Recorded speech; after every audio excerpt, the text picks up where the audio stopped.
Jaya Radha Madhava Punya Bihari.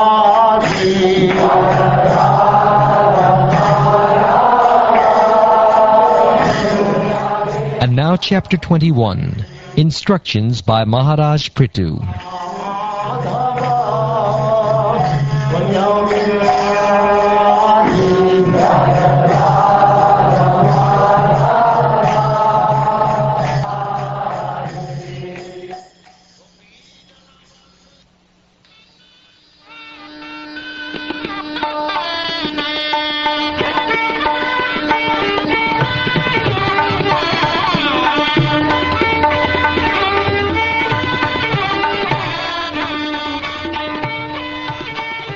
The great sage Maitreya told Vidura, "When the king entered his city, it was very beautifully decorated to receive him with pearls, flower garlands, beautiful cloth, and golden gates, and the entire city was perfumed with highly fragrant incense.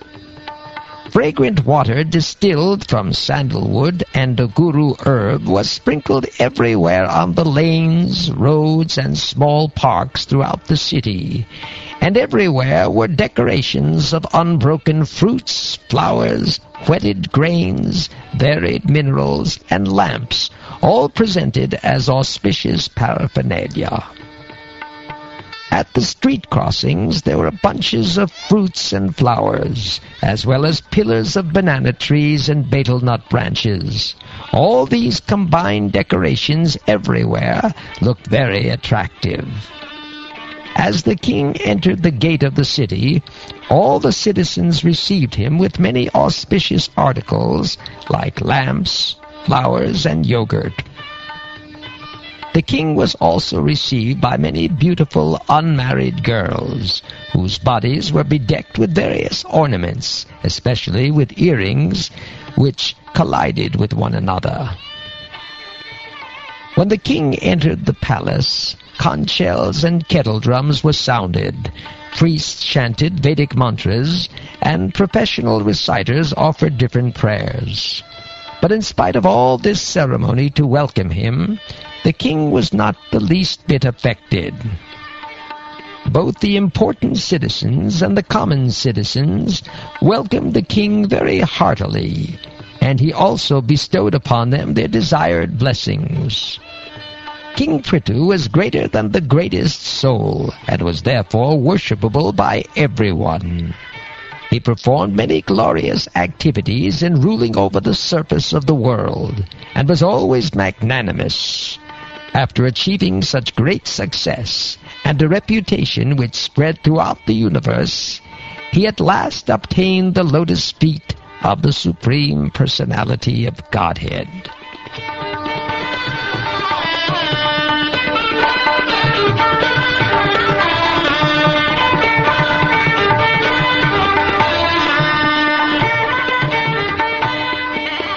Sutta Goswami continued, O Shonaka, leader of the great sages, after hearing Maitreya speak about the various activities of King Prthu, the original king, who was fully qualified, glorified, and widely praised all over the world, Vidura, the great devotee, very submissively worshipped Maitreya Rishi and asked him the following question. Vidura said, My dear Brahmin Maitreya, it is very enlightening to understand that King Prthu was enthroned by the great sages and Brahmins. All the demigods presented him with innumerable gifts, and he also expanded his influence upon personally receiving strength from Lord Vishnu. Thus he greatly developed the earth.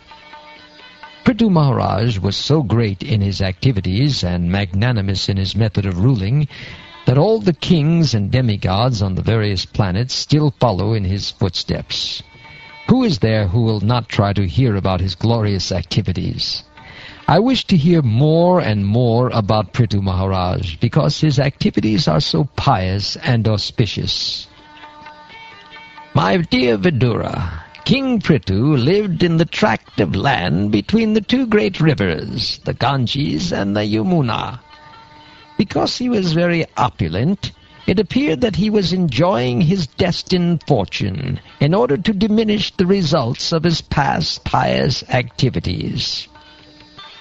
Maharaja Prthu was an unrivaled king and possessed the scepter for ruling all the 7 islands on the surface of the globe.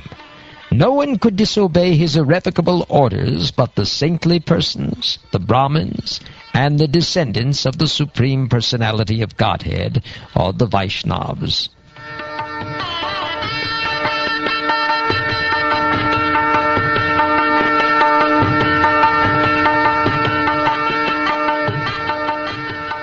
Once upon a time, King Prthu initiated the performance of a very great sacrifice, in which great saintly sages, Brahmins, demigods from higher planetary systems, and great saintly kings, known as Rajarshis, all assembled together.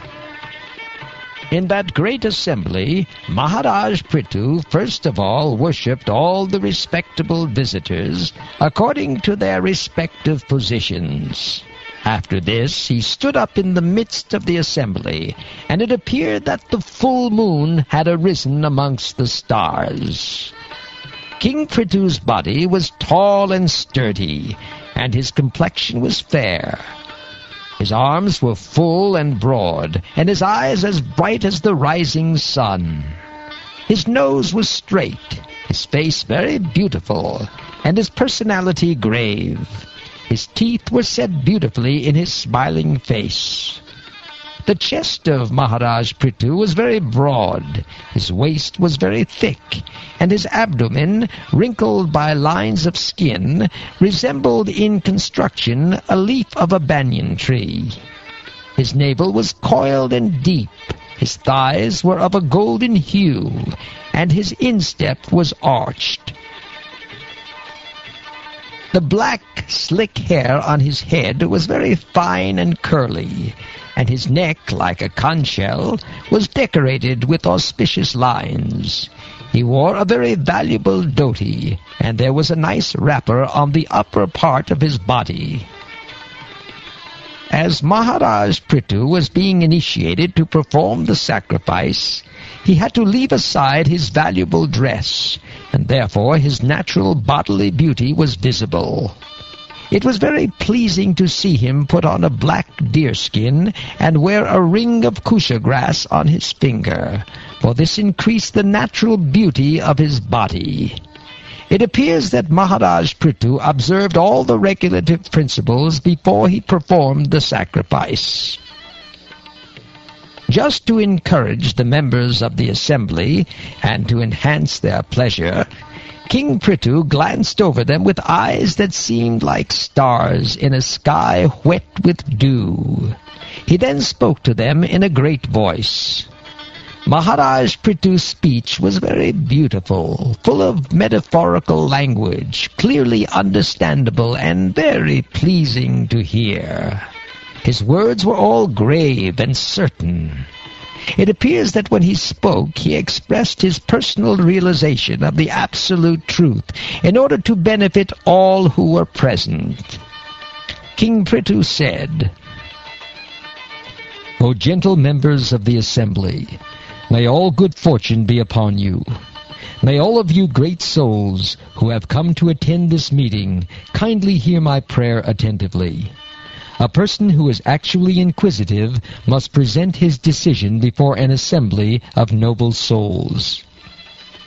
By the grace of the Supreme Lord, I have been appointed the king of this planet, and I carry the scepter to rule the citizens, protect them from all danger, and give them employment according to their respective positions in the social order established by Vedic injunction. I think that upon the execution of my duties as king, I shall be able to achieve the desirable objectives described by experts in Vedic knowledge. This destination is certainly achieved by the pleasure of the Supreme Personality of Godhead, who is the seer of all destiny." Any king who does not teach his citizens about their respective duties in terms of varna and ashram, but who simply exacts tolls and taxes from them, is liable to suffer for the impious activities which have been performed by the citizens. In addition to such degradation, the king also loses his own fortune. Therefore, my dear citizens, for the welfare of your king after his death, you should execute your duties properly in terms of your positions of varna and ashram, and should always think of the Supreme Personality of Godhead within your hearts. By doing so, you will protect your own interests, and you will bestow mercy upon your king for his welfare after death. I request all the pure-hearted demigods, forefathers, and saintly persons to support my proposal, for after death the result of an action is equally shared by its doer, its director, and its supporter. My dear respectable ladies and gentlemen, according to the authoritative statements of Shastra, there must be a supreme authority who is able to award the respective benefits of our present activities.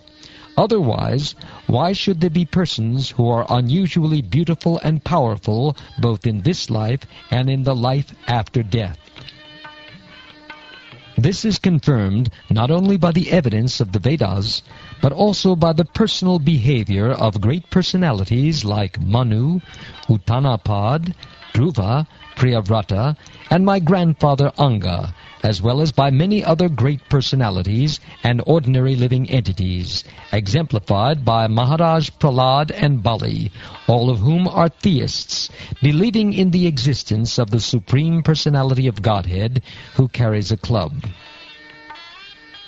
Although abominable persons like my father, Vena, the grandson of death personified, are bewildered on the path of religion, all the great personalities like those mentioned agree that in this world the only bestower of the benedictions of religion, economic development, sense gratification, liberation, or elevation to the heavenly planets is the Supreme Personality of Godhead. By the inclination to serve the lotus feet of the Supreme Personality of Godhead, suffering humanity can immediately cleanse the dirt which has accumulated in their minds during innumerable births. Like the Ganges water which emanates from the toes of the lotus feet of the Lord, such a process immediately cleanses the mind, and thus spiritual or Krishna consciousness gradually increases. When a devotee takes shelter at the lotus feet of the Supreme Personality of Godhead, he is completely cleansed of all misunderstanding or mental speculation, and he manifests renunciation. This is possible only when one is strengthened by practicing bhakti yoga. Once having taken shelter at the root of the lotus feet of the Lord, a devotee never comes back to this material existence, which is full of the threefold miseries. Engaging your minds, your words, your bodies, and the results of your occupational duties, and being always open-minded, you should all render devotional service to the Lord. According to your abilities and the occupations in which you are situated, you should engage your service at the lotus feet of the Supreme Personality of Godhead with full confidence and without reservation. Then you will surely be successful in achieving the final objective in your lives. The Supreme Personality of Godhead is transcendental and not contaminated by this material world. But although he is concentrated spirit-soul, without material variety, for the benefit of the conditioned soul, he nevertheless accepts different types of sacrifice performed with various material elements, rituals, and mantras, and offered to the demigods under different names according to the interests and purposes of the performers. The Supreme Personality of Godhead is all-pervading, but He is also manifested in different types of bodies, which arise from a combination of material nature, time, desires, and occupational duties. Thus, different types of consciousness develop, just as fire, which is always basically the same, blazes in different ways according to the shape and dimension of firewood. The Supreme Personality of Godhead is the master and enjoyer of the results of all sacrifices, and He is the supreme spiritual master as well. All of you citizens on the surface of the globe who have a relationship with me and are worshipping Him by dint of your occupational duties are bestowing your mercy upon me. Therefore, O my citizens, I do thank you. The Brahmins and Vaishnavas are personally glorified by their characteristic powers of tolerance, penance, knowledge, and education. By dint of all these spiritual assets, Vaishnavas are more powerful than royalty. It is therefore advised that the princely order not exhibit its material prowess before these two communities and should avoid offending them. The Supreme Personality of Godhead, the ancient eternal Godhead, who is foremost amongst all great personalities, obtained the opulence of His staunch reputation, which purifies the entire universe, by worshipping the lotus feet of those Brahmins and Vaishnavas. The Supreme Personality of Godhead, who is everlastingly independent and who exists in everyone's heart, is very pleased with those who follow in His footsteps and engage without reservation in the service of the descendants of Brahmins and Vaishnavas, for He is always dear to Brahmins and Vaishnavas, and they are always dear to Him. By regular service to the Brahmins and Vaishnavas, one can clear the dirt from his heart, and thus enjoy supreme peace and liberation from material attachment, and be satisfied. In this world, there is no fruitive activity superior to serving the Brahmin class, for this can bring pleasure to the demigods, for whom the many sacrifices are recommended. Although the Supreme Personality of Godhead, Ananta, eats through the fire sacrifices offered in the names of different demigods, He does not take as much pleasure in eating through fire as He does in accepting offerings through the mouths of learned sages and devotees, for then He does not leave the association of devotees. In Brahminical culture, a Brahmin's transcendental position is eternally maintained because the injunctions of the Vedas are accepted with faith, austerity, scriptural conclusions, full sense and mind control, and meditation. In this way, the real goal of life is illuminated, just as one's face is fully reflected in a clear mirror. O respectable personalities present here, I beg the blessings of all of you, that I may perpetually carry on my crown the dust of the lotus feet of such Brahmins and Vaishnavas until the end of my life. He who can carry such dust on his head is very soon relieved of all the reactions which arise from sinful life, and eventually he develops all good and desirable qualities. Whoever acquires the Brahminical qualifications, whose only wealth is good behavior, who is grateful, and who takes shelter of experienced persons, gets all the opulence of the world. I therefore wish that the Supreme Personality of Godhead and His associates be pleased with the Brahmin class, with the cows, and with me.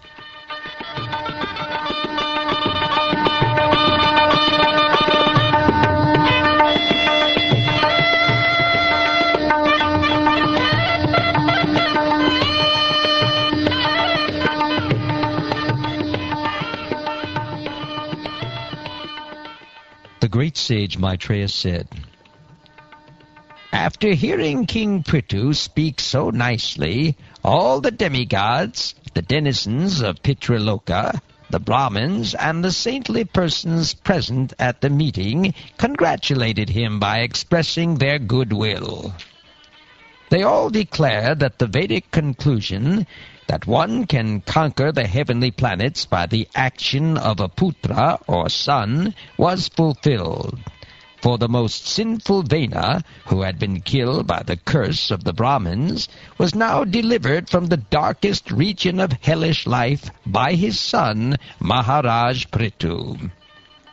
Similarly, Hiranyakashipu, who by dint of his sinful activities always defied the supremacy of the Supreme Personality of Godhead, entered into the darkest region of hellish life. But by the grace of his great son, Prahlad Maharaj, he also was delivered and went back home, back to Godhead. All the saintly Brahmins thus addressed Prthu Maharaj.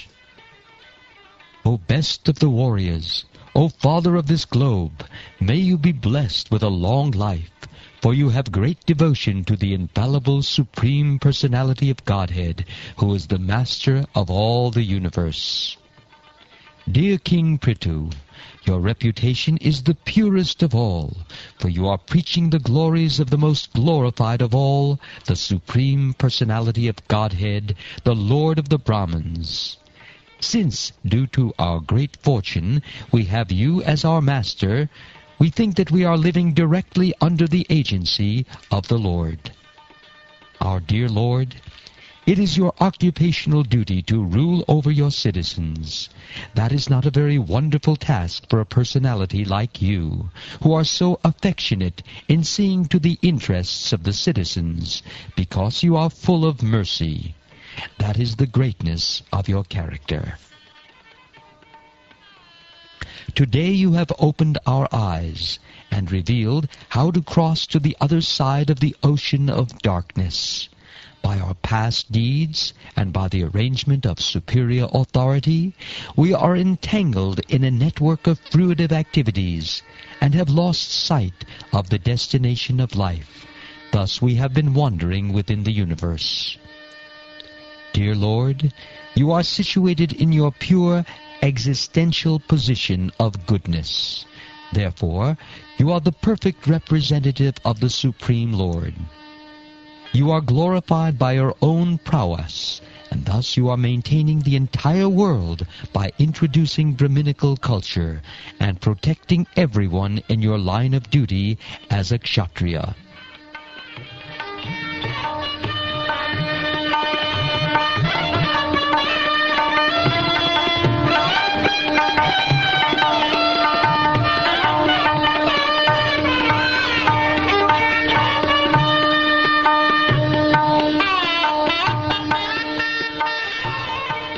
Thus ends the 21st chapter of the 4th canto of the Srimad Bhagavatam, entitled Instructions by Maharaja Prthu.